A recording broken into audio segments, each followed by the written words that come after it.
Shalom pemirsa CB Indonesia dimanapun pemirsa sekalian berada.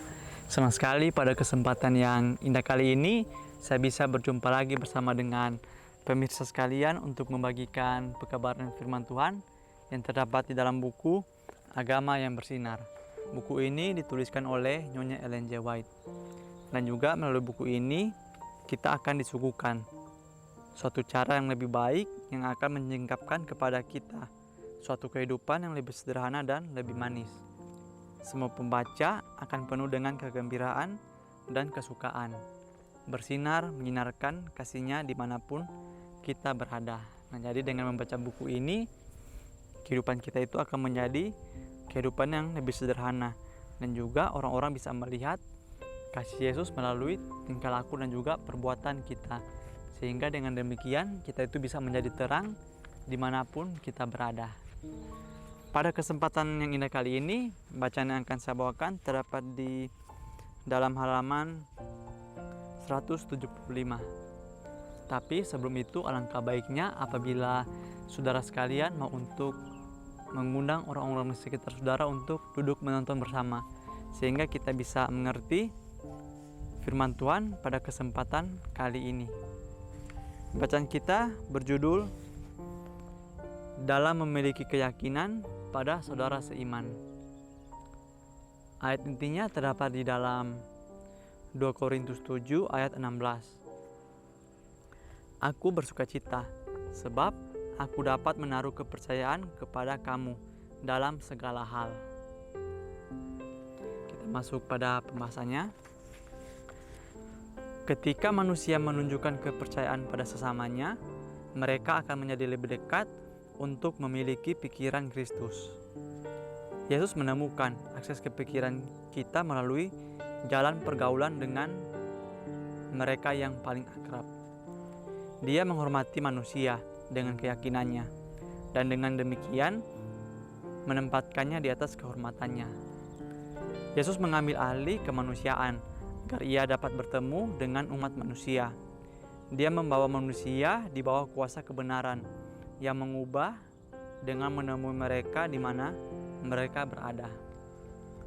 Dia memperoleh akses ke hati dengan mendapatkan simpati dan kepercayaan, membuat semua merasa bahwa pengenalannya terhadap sifat dan minat mereka lengkap.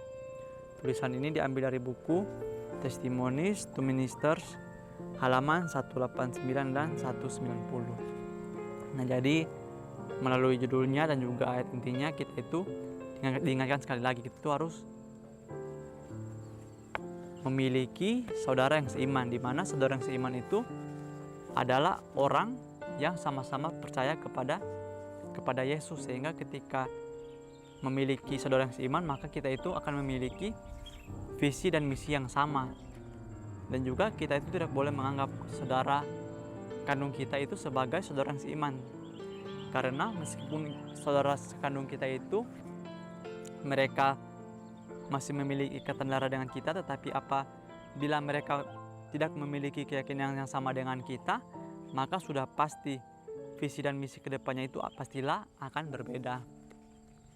Di sini juga dikatakan bahwa Yesus itu dia itu menjadi manusia agar dia bisa memberikan kepada kita suatu contoh. Dan juga ketika dia menjadi manusia, kita bisa membacanya di Alkitab, banyak orang-orang yang bisa berhubungan langsung dengannya, melihatnya, dan juga bersahabat dengan Yesus. Sehingga melalui hal tersebut, begitu banyak orang yang bisa mengambil contoh manusia yang benar. Dia menghormati manusia dengan keyakinannya, dan dengan demikian menempatkannya di atas kehormatannya. Nah, jadi di sini Yesus itu menghormati manusia dengan cara dia tidak menggunakan sifat keilahiannya untuk datang ke dunia ini, tapi dia menggunakan tubuhnya yang 100% manusia sehingga dia bisa merasakan sakit dan juga berbagai macam hal yang kita rasakan sekarang ini. Sehingga melalui hal tersebut kita juga bisa mengambil contoh bagaimana seorang itu mau untuk merasakan suatu penderitaan meskipun dia bisa saja lepas daripada penderitaan tersebut. Dia membawa manusia di bawah kuasa kebenaran yang mengubah dengan menemui mereka di mana mereka berada. Kemudian Yesus memperoleh akses ke hati kita dengan mendapatkan simpati dan kepercayaan, serta membuat semua merasa bahwa pengenalannya terhadap sifat dan minat mereka lengkap. Nah, jadi di sini ketika Yesus menjadi manusia dan berinteraksi dengan kita itu manusia, sehingga melalui hal tersebut kita juga bisa merasakan indahnya ketika kita memiliki saudara yang seiman. Kita juga bisa melihat kembali bagaimana Yesus itu dia memilih ke-12 murid-muridnya. Nah, murid-muridnya ini diambil dari berbagai macam latar belakang yang berbeda dan juga berbagai macam pekerjaan. Semuanya itu Yesus ambil dengan tanpa memandang siapapun mereka. Dan juga Yesus itu ketika memanggil mereka, dia itu hanya berkata sekali, dan orang-orang tersebut itu langsung mau untuk menjadi murid-muridnya. Begitu juga dengan kehidupan kita. Apakah kita ketika kita mendengar panggilan daripada Yesus, kita mau langsung untuk mengikutinya, atau kita masih memikirkan apa yang bisa kita dapatkan ketika kita mengikuti jalan-jalan daripada Yesus tersebut. Marilah kita menghargai roh keyakinan dalam hikmat saudara-saudara kita. Terkait dengan pelayanan Tuhan, kita secara individu harus menyadari bahwa kita adalah bagian dari keseluruhan yang besar. Pekerja untuk Kristus harus berjuang untuk kesatuan. Kita adalah anak-anak dari keluarga yang sama dan memiliki satu Bapa surgawi. Janganlah kita mengenakan pakaian yang berat dan menghargai keraguan dan kurangnya kepercayaan kepada saudara-saudara kita.